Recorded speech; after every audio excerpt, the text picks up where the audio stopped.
Yun no, mapagpalang araw po. Marahil po ay hindi nyo alam kung anong simbahan to.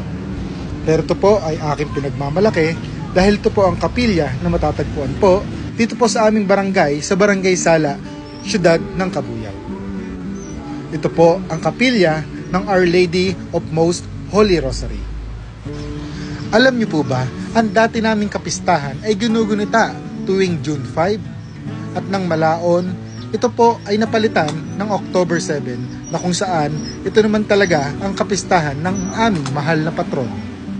Naalala ko nga rin po pala na nagkaroon ng daycare sa harapan ng simbahan na kung saan doon ako nag-aral at nagtapos bilang isang daycare. Maliit man ang aming kapilya, alam niyo po ba ito'y dinadayo tuwing Kapaskuhan at kapistahan ng mga mananampalataya at deboto ng mga aming mahal na patron, Nuestra Señora del Rosario.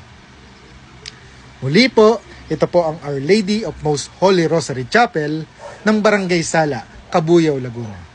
Happy Fiesta po and God bless!